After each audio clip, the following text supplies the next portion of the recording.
क्या है फॉग और क्यों होता है ये? अचानक क्यों सब कुछ दिखना बंद हो जाता है? उत्तर भारत में ही क्यों कहर बरपाता है कोहरा?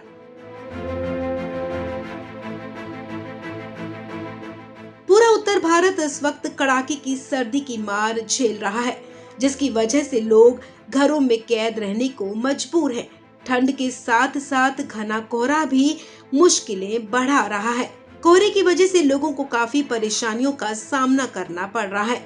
कोहरे के कारण कुछ भी नजर नहीं आता और विजिबिलिटी भी काफी शून्य हो जाती है।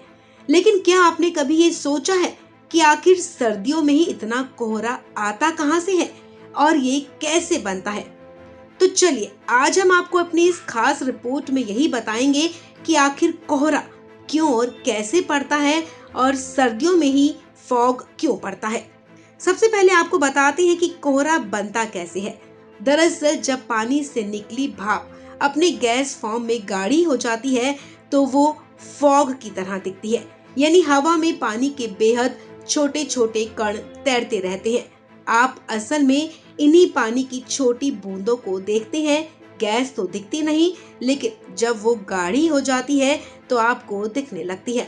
भाप के साथ भी ऐसा ही होता है। जब जल स्रोतों के ऊपर सर्द हवा हल्के गर्म नमी वाली हवा से मिलती है, तब नमी वाली हवा ठंडी होने लगती है। ह्यूमिडिटी 100% तक पहुंच जाती है, तब जाकर कोहरा यानी कि फॉग बनता है। अब इसमें धुआं और प्रदूषण वाली जहरीली हवा मिल जाती है तो वो स्मोक बन जाता है। इसकी वजह से लोगों को सांस और फेफड़ों संबंधी दिक्कत होने लगती है। अब सवाल ये कि सर्दियों में ही कोहरा क्यों बनता है?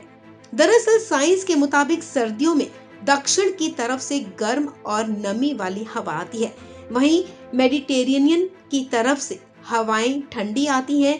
जब ये दोनों हवाएं जमीन के जल स्रोतों से मिलती हैं तो घना कोहरा बन जाता है और यही वजह है कि सर्दियों में कोहरा बनता है। कोहरे को आम भाषा में जमीनी बादल कहा जाता है। आपको बता दें कि कोहरा भी कई तरह का होता है। एडवेक्शन फॉग, ये फॉग तब बनता है जब किसी ठंडी सतह के ऊपर नमी वाली हवा गुजरती है। इससे जमीन के ठीक ऊपर आसपास के इलाके में कोहरा दिखता है। अक्सर तालाब, झील और घास के मैदानों में सुबह सुबह ये फॉग नजर आता है। दूसरा है रेडिएशन फॉग। अक्सर जमीन या घाटियों में ये देखने को मिलता है। ये बहुत ही नियंत्रित माहौल में बनता है, यानी जमीन से निकलने वाली रेडिएशन से हवाएं ठंडी होती हैं, तापमान गिरता है, ऊपर से गुजरती हुई नमी वाली गर्म हवा मिलती है, तब रेडिएशन फॉग बनता है।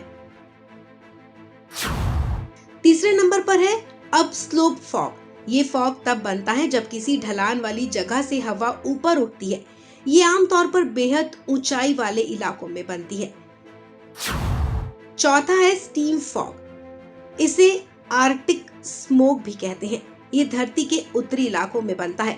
वहां पर कोहरा इसलिए बनता है क्योंकि बर्फ से निकलने वाली भाप जमने लगती है। आर्कटिक झीलों, तालाब पर ज्यादा दिखती है। लेकिन क्या आपने कभी सोचा है कि कोहरे से इंसानों को भी कुछ नुकसान होता है? तो हमारा जवाब है हाँ, कोहरे से इंसानों को भी नुकसान होता है। अगर आप कोहरे में ज्यादा देर सांस लेते हैं तब आपके फेफड़ों में सर्दी लग जाती है। ऐसा इसलिए क्योंकि फेफड़े के अंदर नमी यानी कि गीली गीली वाली हवा चली जाती है। साथ ही फॉग की वजह से खांसी और जुकाम भी हो सकता है। जिनकी इम्यूनिटी कम है उन्हें ज्यादा परेशानी हो सकती है। इससे ब्रोंकाइटिस भी हो सकता है।